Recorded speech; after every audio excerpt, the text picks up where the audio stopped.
Welcome student, स्वागत है आपका। हम पढ़ रहे हैं class 10 chapter 10 light reflection and refraction और हम ऑलमोस्ट रिफ्लेक्शन वाली पार्ट कंप्लीट कर चुके हैं। रिफ्लेक्शन क्या होता है ये हमें अच्छे समझ में आ गया। अब हम पढ़ेंगे रिफ्रैक्शन ऑफ लाइट। क्या पढ़ेंगे हम? Reflection of light. लाइट का रिफ्लेक्शन क्या होता है? रिफ्लेक्शन यानी कोई मिरर होता है, मिरर से लाइट रिफ्लेक्ट होके वापस उसकी इमेज बनती है किसी पर्टिकुलर ऑब्जेक्ट पर, ठीक है। तो वो होती है, क्या होती है वो, क्या कहलाती है वो? रिफ्लेक्शन। अब हम पढ़ेंगे रिफ्लेक्शन, यानी कि रिफ्लेक्शन होता है ट्रांसपेरेंट मीडियम के कारण। कोई भी अगर ट्रांसपेरेंट मीडियम है उससे लाइट आर पार निकल जाती है, बट कुछ ना कुछ उसमें फिनोमिना होता है। और क्या होता है ये समझेंगे हम। तो देखिए, सबसे पहले हम थ्योरी समझ लेते हैं। सबसे पहले रिफ्लेक्शन ऑफ लाइट क्या समझेंगे हम? Reflection of light. Reflection of light का मतलब क्या है? सबसे पहले तो हम एक बेसिक कंसेप्ट समझे। Light does not travel in the same direction in all medium, यानी कि लाइट, ध्यान से समझिएगा, light does not travel in same direction, light does not travel in same direction in all media. यानी कोई सा भी मीडिया हो, ठीक है, कोई सा भी मीडिया हो उसमें सेम डायरेक्शन में नहीं ट्रेवल करेगी। इसका मतलब फॉर एग्जांपल जैसे हम पानी का एक बकेट है, वाटर बकेट है, उस वाटर बकेट में नीचे हम उसका जो नीचे सरफेस है उसमें देखते हैं तो क्या दिखता है हमको? वो सरफेस थोड़ा सा ऊपर उठता हुआ दिखाई देता है, क्योंकि जो लाइट हमको कोई भी चीज़ दिखती है क्यों है? लाइट की वजह से। मैं पहले समझा चुका हूँ आपको। तो हमको वो सरफेस ऊपर उठता हुआ दिखाई देता है, क्योंकि लाइट की जो वेलोसिटी है, लाइट की जो स्पीड है वो सभी मीडियम में चेंज होती है। उसकी डायरेक्शन जो है वो सभी मीडियम में एक जैसी नहीं रहती है, कम ज़्यादा होती है। इसी वजह से तो ऐसे बहुत सारे एग्जाम्पल है। जैसे आप पानी का ग्लास लीजिए, पानी के ग्लास में नींबू डाल दो, उसमें पानी भर दीजिए और नींबू डाल दीजिए आपको, और ग्लास को बाहर से देखिए आपको नींबू की साइज और ज़्यादा दिखेगी, बड़ी दिखेगी। रीज़न क्या है? क्योंकि because of reflection of the light. इसका कारण है रिफ्लेक्शन ऑफ लाइट, क्योंकि जब लाइट एक मीडियम से दूसरे मीडियम में पास होती है तो उसकी डायरेक्शन क्या होती है? चेंज होती है, उसकी स्पीड भी चेंज होती है। यही कारण है। यानी कि सबसे पहला मोटा मोटी point, light does not travel in the same direction all media. Media का मतलब, या मीडिया जो वर्ड है मतलब एयर। जैसे यहाँ पर कोई लाइट, कोई फोकस अगर मेरे ऊपर आ रहा है लाइट का, इसका मतलब यहाँ पर मीडिया क्या है? एयर है, ठीक है। अगर यहाँ कोई ट्रांसपेरेंट में कुछ ऑब्जेक्ट रख दूँ तो मीडिया क्या हो जाएगा? ट्रांसपेरेंट ऑब्जेक्ट हो जाएगा, चाहे ग्लास हो सकता है, कुछ भी हो सकता है, ठीक है। तो ये पहला पॉइंट। अब दूसरा, चलिए ये तो समझ में आ गया कि लाइट वो जो है वो सेम डायरेक्शन में सभी मीडियम में नहीं जाती। तो लाइट कैसे ट्रेवल करती है? लाइट कैसे ट्रेवल करती है आइए समझते हैं। व्हेन लाइट ट्रेवल्स, ठीक है, तो समझते हैं, हम देखते हैं, मैं लिखता हूं व्हेन लाइट ट्रेवल्स ऑब्लिक्वली, मतलब तिरछापन, ऑब्लिक मतलब टेढ़ा सा। When light travels obliquely from one transparent medium, when light travels obliquely from one transparent medium to another transparent medium, दो, यानी कि दो ट्रांसपेरेंट मीडियम है, ठीक है। चलो, एक ट्रांसपेरेंट मीडियम से लाइट ट्रेवल के दूसरे ट्रांसपेरेंट मीडियम में जा रही है और ऑब्लिक्वली जा रही है, तो क्या होगा, ठीक है। The direction light, the direction of light changes. Light की जो डायरेक्शन होगी वो चेंज हो जाएगी। यस, उसकी जो डायरेक्शन, लाइट गई, यहाँ क्या मीडियम है? एयर है। यहाँ मैंने कुछ अगर बॉक्स रख दिया प्लास्टिक का या ग्लास का रख दिया, मीडिया क्या आ गया? ग्लास आ गया। ग्लास से क्या हुआ? लाइट की डायरेक्शन क्या होगी? चेंज होगी, ठीक है। When light travels obliquely from one transparent medium to another transparent medium, तो अनदर, यहाँ ट्रांसपेरेंट लिख देते हैं, transparent medium, the direction of the light change. This phenomena, ये जो फिनोमिना, ये घटना जो कहती है, फिनोमिना मतलब कोई घटना, दिस फिनोमिना इज कॉल्ड, इसको क्या कहते हैं हम? Reflection of light. Reflection of light, ये मेरा क्या कहलाता है? लाइट का रिफ्लेक्शन। समझ में आया? अब ये लाइट का रिफ्लेक्शन होता क्यों है? ऐसा क्यों होता है कि जब लाइट एक ट्रांसपेरेंट मीडियम से दूसरे ट्रांसपेरेंट मीडियम में जाती है तो उसकी डायरेक्शन चेंज क्यों होती है? ये इसका कारण है क्योंकि लाइट की स्पीड चेंज होती है। रिफ्लेक्शन क्यों होता है? Reflection happen due to change of speed of light in different medium, यानी अलग अलग मीडियम में अलग अलग इसकी लाइट की डायरेक्शन होती है। तो ये आपको समझ में आएगा, reflection due to change of speed of light in different medium. Different medium में लाइट की स्पीड क्या होगी, डिफरेंट होगी, तो इस कारण से रिफ्लेक्शन होगा। इसको और अच्छा समझने के लिए हम एक क्या करेंगे, एक्टिविटी, एक एक्सपेरिमेंट करेंगे जिससे आपको बिल्कुल क्लियर हो जाएगा रिफ्लेक्शन होता क्या है। ये मेरे पास एक क्या है, एक ग्लास का प्रिज्म है, ठीक है, ट्रांसपेरेंट मीडियम है ये ग्लास का, ठीक है, किसका बना है ये, ग्लास का बना है, ठीक है, आप देख सकते हैं इजीली। चलिए अब इसमें एक एक्टिविटी करते हैं। इसके अंदर से कोई भी अगर लाइट पास होती है फिर क्या होता है, देखिए मैंने इसको इस एक प्लेन पेपर पे रखा, मैं इसको क्या कर रहा हूँ, एक प्लेन पेपर के ऊपर रखा और मैंने चारों तरफ इसे लाइन खींच ली, मैंने इसको चारों तरफ क्या किया, मैंने लाइन खींच ली। अब लाइन खींचने के बाद क्या हुआ, देखिए लाइन खींच दी, लाइन खींचने के बाद मैं इस पर यहाँ पर एक लाइन खींचता हूँ, ये लाइन ड्रॉ करता हूँ यहाँ से, और इसके ऊपर एक लाइन, इस यहाँ पे लाइन आ रही है, और इस लाइन को मैं किधर से देखता हूँ, मैं इस साइड से देखता हूँ, और इस लाइन के ऊपर मैं क्या लगाता हूँ, 2 पिन लगा देता हूँ, मैं क्या लगाता हूँ, 2 पिन लगा देता हूँ, एक यहाँ पर और एक यहाँ पर, ठीक है, ये 2 पिन मैंने इस पे लगा दी। अब 2 पिन लगाने के बाद मैं इसको इधर से देखूंगा, इसको मैं इधर से देखूंगा, ये मेरे को 2 पिन कहाँ दिख रही है, ये लाइट कहाँ से दिख रही है, मैं इस डैश देखूंगा।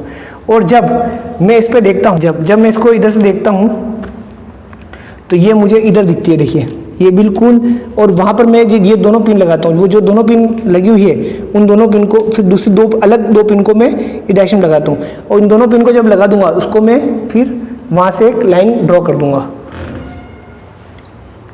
इस प्रकार।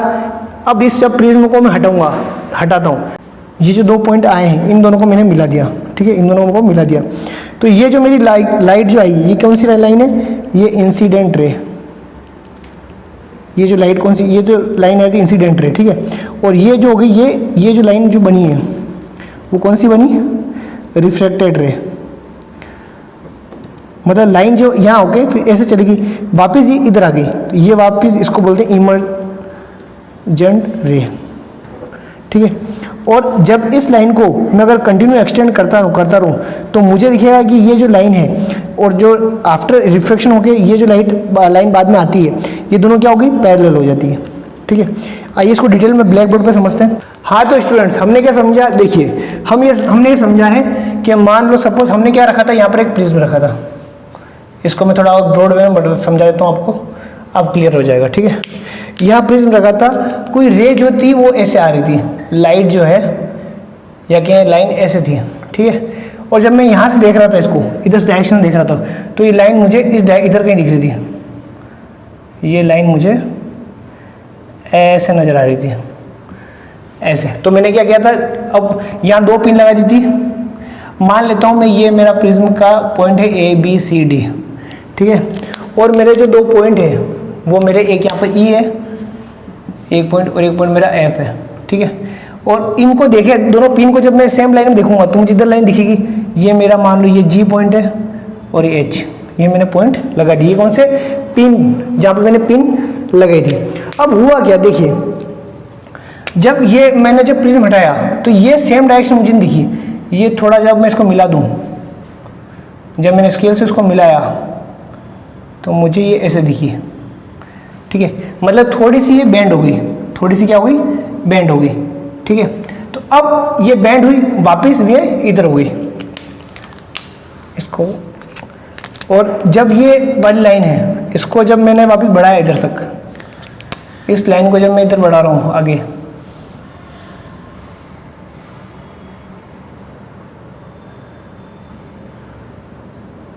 तो ये जो लाइन है ये दोनों आपस में क्या होगी, पैरेलल होगी, वो पैरेलल चलती रहेगी, ठीक है। ये कौन सी लाइन थी, इंसिडेंट रे। तो ये में इसका नोमेनक्लेचर इस प्रकार होता है, जो रे इधर से गुजरी, ठीक है, लाइन, तो लाइट जो वर्क करती है वो भी इसी प्रकार करती है। ये क्या है, incident ray, incident ray.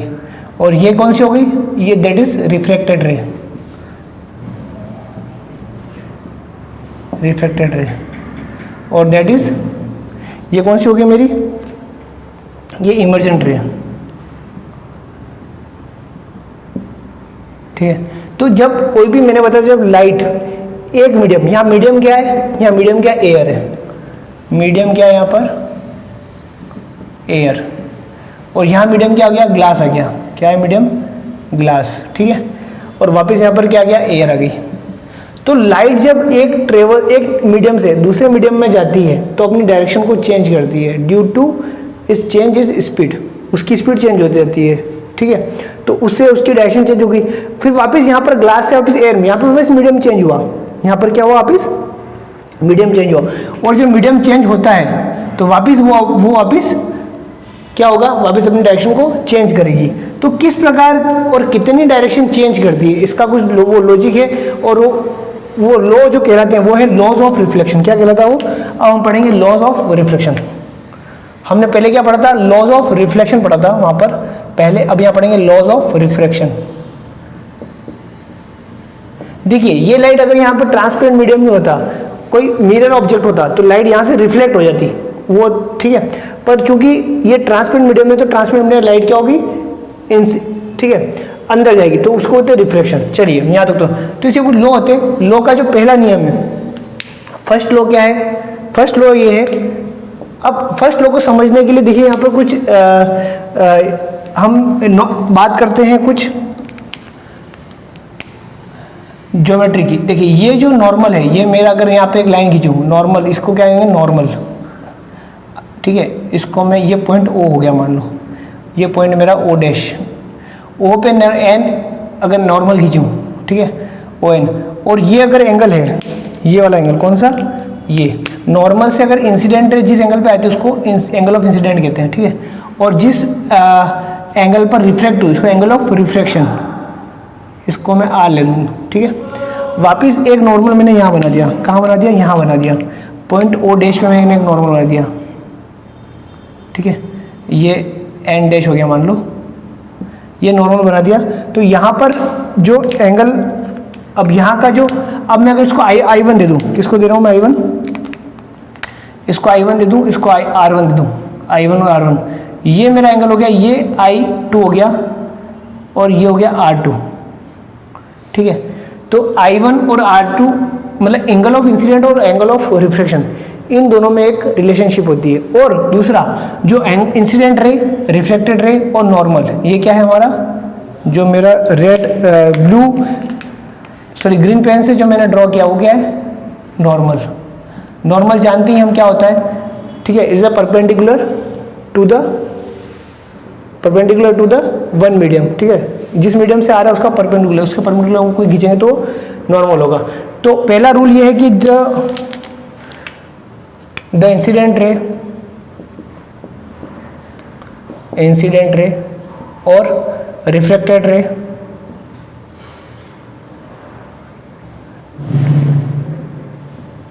the incident ray, refracted ray and the incident ray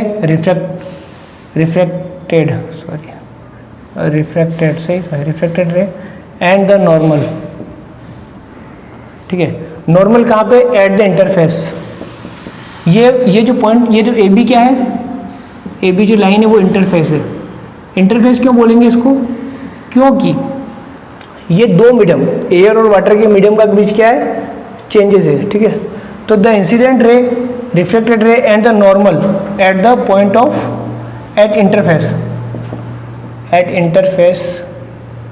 of two transparent medium, दो ट्रांसपेरेंट मीडियम है, एक तो एयर है वो भी ट्रांसपेरेंट मीडियम है और ग्लास भी ट्रांसपेरेंट है। दोनों ट्रांसपेरेंट मीडियम का जो इंटरफेस है जहाँ पर दोनों मिल रहे हैं, ठीक है, उस पॉइंट के ऊपर जो normal at the point of incidence, कौन सा point, eight the point of incidence. ठीक है, यानी इंसिडेंट रे, रिफ्लेक्टेड रे और नॉर्मल एट द इंटरफेस मतलब जहाँ पर मिल रहे हैं of two transparent medium at the point of incident are lie in same plane. मतलब ये तीनों होंगे एक ही प्लेन में। कौन सी तीन चीज, इंसिडेंट रे, रिफ्लेक्टेड रे और नॉर्मल, तीनों एक ही प्लेन में होंगे। क्लियर, चलिए ये तो हो गया मेरा पहला रूल। सेकंड लॉ क्या है इसका? सेकंड लॉ है कि जो साइन, जो आई और आर बन रहे हैं, एंगल ऑफ इंसिडेंट और एंगल ऑफ रिफ्लेक्शन, यानी साइन आई किसी भी मीडियम के लिए upon sine r, sine i upon sine r, ठीक है, sine i upon sine r, bracket हटा देता हूँ, ये एंगल है, ठीक है, sine i upon sine r is equal to constant. क्या होता है ये? Constant.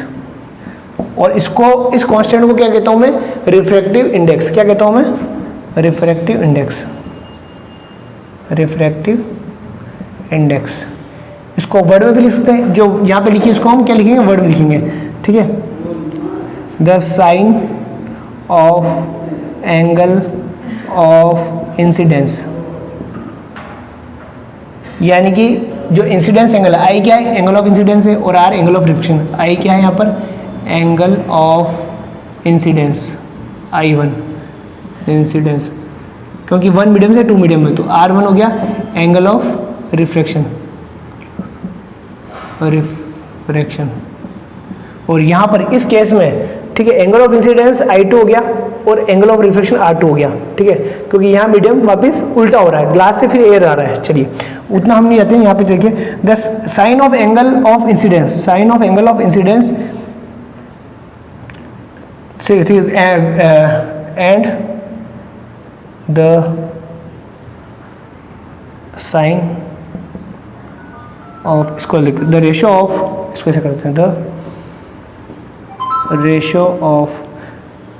Ratio of sine of angle of incidence and the sine of angle of refraction, ठीक है। ये लिखा है जो पढ़ा हुआ है, एक रेशियो है किसका? Sine of angle of incidence और sine of angle of refraction is constant, is constant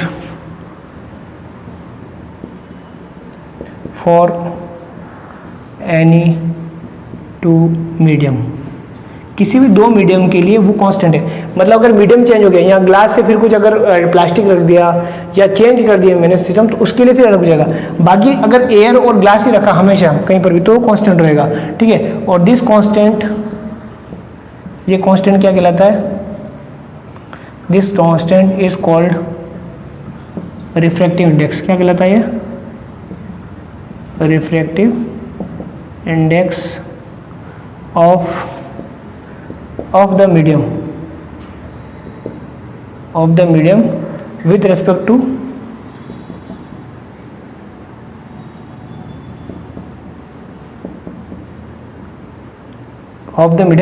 to first medium, मतलब another medium,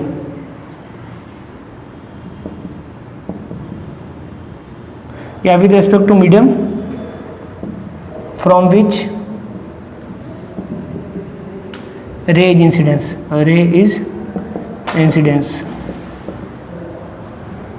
यानी दो कहने का मतलब ये है कि दो रेशो होंगे। ये क्या है? रेशो एक, ठीक है। किसका रेशो है? Sine of angle of incidence upon sine of angle of reflection, ठीक है। और ये क्या कहलाता है? मेरा कांस्टेंट होता है, क्या कहलाता है? रिफ्रैक्टिव इंडेक्स कहलाता है। वो रिफ्रैक्टिव इंडेक्स किसका होगा? इस मीडियम का होगा, मतलब इस ग्लास का होगा, with respect to air. Glass different rays of the medium with respect to medium from which ray incident, उस मीडियम के जिससे रे इंसिडेंट हो रही है, ठीक है। चलिए यहाँ तक तो क्लियर हो गया कि कांस्टेंट। तो ये दो रूल है मेरे, केवल दो ही रूल है, लॉज ऑफ रिफ्लेक्शन। आप इजीली समझ सकते हैं, याद कर सकते हैं। और इसको और अब आगे में और हम थोड़ा और लेंगे इसमें एक। तो हम जो पढ़ रहे थे वो क्या था? रिफ्रैक्टिव इंडेक्स, ठीक है। रिफ्रैक्टिव इंडेक्स का मैंने फॉर्मूला बताया, sine i upon sine r जो होता है वो कांस्टेंट होता है, और ये क्या कहलाता है? रिफ्रैक्टिव इंडेक्स कहलाता है।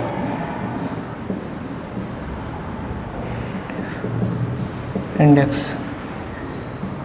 चलिए यहाँ तक तो समझ में आ गई बात। अब ये है कि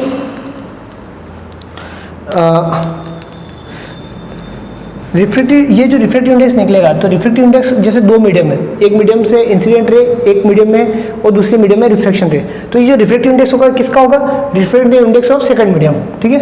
ये किसका मीडियम होगा? Refractive index, refractive index of second medium किसका होगा? ये सेकंड मीडियम का, जिस मीडियम में रे जो है रिफ्लेक्ट हो रही है, उस मीडियम का रिफ्रैक्टिव इंडेक्स है with respect to first medium, दोनों मीडियम ट्रांसपेरेंट है, ये हमेशा ध्यान रखना। ट्रांसपेरेंट नहीं होंगे तो रिफ्लेक्शन नहीं होगा, होगा तो बहुत कम होता है। तो refractive index, refractive index of second medium with respect to first medium क्या है वो, ये। अब देखिए इसको जनरली मैं लिखता हूँ refractive index of second medium मतलब N21, ठीक है। इसको मैं एन से डिनोट करता हूँ, किसे डिनोट करता हूँ, एन। और 2 मतलब रिफ्रैक्टिव इंडेक्स का है सेकंड का, मतलब वहां पर जो अभी मैंने प्रैक्टिकल एक्टिविटी की थी उसमें रिफ्रैक्टिव इंडेक्स किसका होगा, ग्लास का होगा। किसके रेस्पेक्ट में, एयर के रेस्पेक्ट में। यहाँ तक क्लियर हो गया।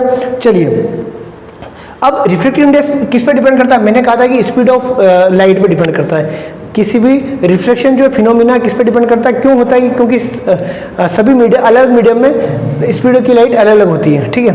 तो उस पर डिपेंड करता है, यानी कि स्पीड ऑफ लाइट का और इसका कुछ ना कुछ रिलेशन है। अब क्या है देखिए, मान लीजिए V1 कोई है, वो speed of light in the one medium, V1 speed of light in medium 1। Medium 1 में अगर स्पीड ऑफ लाइट इसकी v है और V2 है speed of light in medium 2, दो अलग मीडियम है, उनमें स्पीड भी अलग अलग होगी। मान लीजिए दो अलग मीडियम 1 और मीडियम 2, ठीक है। ये कोई रे आ रही है, ये मेरा है मीडियम 1 और अंदर है मीडियम 2। यहाँ पे स्पीड की, इसकी लाइट की स्पीड कितनी, V1 है, यहाँ लाइट की स्पीड कितनी होगी, V2 होगी। चलिए यहाँ तक तो समझ में आ गया आपको सर। अब क्या होता है, अब रिफ्रैक्टिव इंडेक्स अगर होगा N21 तो, और रिफ्रैक्टिव इंडेक्स जो स्पीड ऑफ लाइट होगी वो रिफ्रैक्टिव इंडेक्स के इन्वर्सली प्रोपोर्शनल होती है। यानी स्पीड ऑफ लाइट अगर ज़्यादा है तो रिफ्रैक्टिव इंडेक्स कम होगा, और स्पीड ऑफ लाइट कम है, डेंसर मीडियम में स्पीड ऑफ लाइट कम होती है, तो रिफ्रैक्टिव इंडेक्स क्या हो जाएगा, ज़्यादा हो जाएगा। चलिए समझते हैं तो कैसे होगा। तो रिफ्रैक्टिव इंडेक्स ऑफ मीडियम, अब इसी को मैं समझाता हूँ। देखिए रिफ्रैक्टिव इंडेक्स ऑफ मीडियम 2, अभी सेकंड मीडियम का रिफ्रैक्टिव इंडेक्स निकाल रहा हूँ मैं, किसके रिस्पेक्ट में, फर्स्ट के, with respect to medium 1, with respect to medium 1, ठीक है। रिफ्रैक्टिव इंडेक्स किसका निकाल रहा हूँ, 2 का, किसके रिस्पेक्ट में, 1 के रिस्पेक्ट में, ठीक है। तो ये हो जाएगा, इसको हम लिखते हैं N21, क्या लिखते हैं हम, सेकंड का रिफ्रैक्टिव इंडेक्स है 1 के रिस्पेक्ट में। चलिए यहाँ तक तो ठीक है। अब अगर दोनों की वेलोसिटी अलग अलग है तो 2 की, इसका क्या होता है, इन्वर्सली प्रोपोर्शनल होता है, मतलब ये हो जाएगा V1/V2, क्या हो जाएगा मेरा, V1/V2, मतलब इसमें स्पीड की लाइट अपॉन इसमें लाइट, ठीक है। यहाँ तक क्लियर है। अब इसको उल्टा निकालना हो, मान लो फिर वापस यहाँ पे लाइट आ गई, यहाँ पे रिफ्लेक्ट होगी, तो 2N21 निकालना हो, मतलब अगर रिफ्रैक्टिव इंडेक्स मेरा फर्स्ट का निकालना हो, रिफ्रैक्टिव इंडेक्स अगर ऐसा निकालना हो फर्स्ट मीडियम का विद रेस्पेक्ट टू सेकंड, तो ये उल्टा हो जाएगा, V2/V1 हो जाएगा, ठीक है, क्लियर। चलिए तो अब डिपेंड करता है हमें किस में निकालना। अब मान लीजिए सपोज फर्स्ट मीडियम जो है वो मेरा क्या है, मान लो एयर है, ठीक है, सपोज। अच्छा एक और चीज, स्पीड ऑफ लाइट जो होगी वो डेंसर मीडियम में कम होती है और रेयर मीडियम में हाई होती है, ठीक है। जो स्पीड ऑफ लाइट होगी, speed of light in denser medium में, मतलब जहाँ डेंस है, ठीक है, मीडियम, उसमें स्पीड ऑफ लाइट क्या होगी, कम होगी as compare to speed of light, क्योंकि रेजिस्टेंस नहीं होगा, सिंपल सी बात है, इन रेयर मीडियम, ठीक है। Speed of light denser medium में स्पीड ऑफ लाइट कम होगी और इसमें ज़्यादा होगी। चलिए अब मान लेते हैं अगर एयर है, क्या है, फर्स्ट मीडियम है एयर, मान लेते हैं मीडियम 1 क्या है मेरा, एयर है, ठीक है।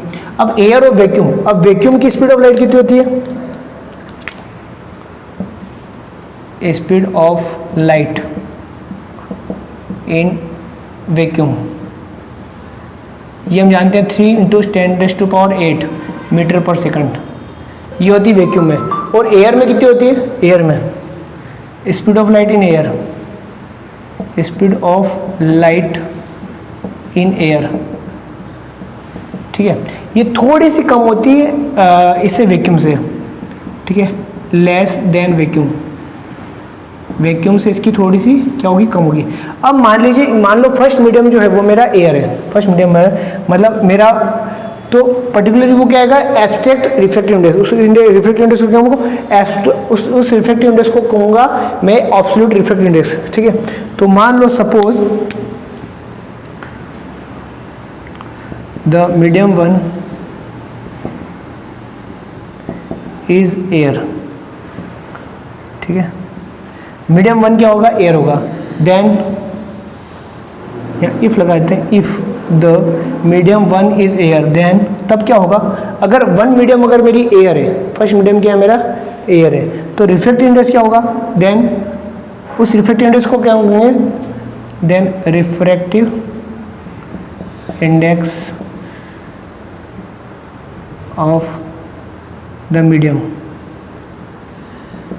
2 इज इक्वल टू n21 हो गई है। चलिए ठीक है, अब स्पीड ऑफ लाइट, ठीक है, यहाँ पे इन एयर सी में और वी, सी में हम लेते हैं स्पीड ऑफ लाइट को, और वो क्या होती है 3 × 10⁻⁸ मीटर पर सेकंड, लगभग मान लेते हैं हम ऑलमोस्ट वैक्यूम के बराबर होगी, थोड़ी कम होती है पर मान लेते हैं। If the medium in one is air then the refractive index of the medium, इसको क्या बोलते हैं, इस रिफ्रैक्टिव इंडेक्स को क्या बोलेंगे, absolute, absolute refractive index. This index is absolute refractive index. इसको क्या हुआ मैं, एब्सोल्यूट रिफ्रैक्टिव इंडेक्स।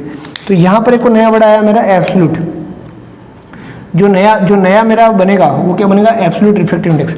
तो हर मीडियम के ऐसे हम निकाल सकते हैं, जैसे सपोज एग्जांपल के एयर का जो रिफ्रैक्टिव इंडेक्स है, एयर का सी क्या है, वैक्यूम है, इसकी वैल्यू हमें पता है 3 × 10⁸, और बाकी की अगर हमें पता हो वेलोसिटी का निकाल लें तो हम रिफ्रैक्टिव इंडेक्स हर मीडियम का निकाल सकते हैं।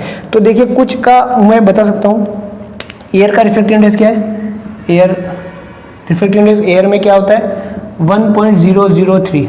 इसकी कोई यूनिट नहीं होगी क्योंकि ये रेशो है वेलोसिटी का या स्पीड का, और वहाँ पर भी रेशो था एंगल का। तो यहाँ की तो एयर की जो रिफ्रैक्टिव इंडेक्स होती है वो 1.003, मतलब ऑलमोस्ट किसके बराबर होती है, 1.003, एक और जीरो आएगा, यानी कि ऑलमोस्ट किसके बराबर होती है वो, वैक्यूम के, ठीक है। इसलिए चलिए वाटर की कितनी होती है, वाटर की 1.33, वाटर की कितनी होती है 1.33, ये वाटर की होती है। इस प्रकार बाकी भी हम निकाल सकते हैं। आइस की जो होती है 1.31 होती है, बर्फ जो होती है वो कितनी होती है 1.31। एल्कोहल की कितनी होगी, एल्कोहल की भी होती है कुछ, एल्कोहल भी एक ट्रांसपेरेंट मीडियम है, इसकी 1.36 होगी, ठीक है। इस प्रकार डायमंड की होती है, डायमंड जो कि एक ट्रांसपेरेंट होता है उसकी सबसे ज़्यादा होती है, वो उसको हाइडली डेंसर मीडियम बोलते हैं, उसकी होती है 2.4 के आसपास। क्या होती है, क्या बोल रहा हूँ मैं, एब्सोल्यूट रिफ्रैक्टिव इंडेक्स, मतलब किसका कंपैरिजन कर रहे हैं हम, मैं एयर से या वैक्यूम से रिफ्रैक्टिव इंडेक्स का। दूसरा फर्स्ट मीडियम क्या है मेरा, एयर से अगर कोई लाइट आती है उस पर्टिकुलर मीडियम में तो उसका रिफ्रैक्टिव इंडेक्स क्या होगा, वो क्या कहलाता है, एब्सोल्यूट रिफ्रैक्टिव इंडेक्स। तो ये समझ में आ गया आई थिंक आपको, ठीक है। Thank you very much.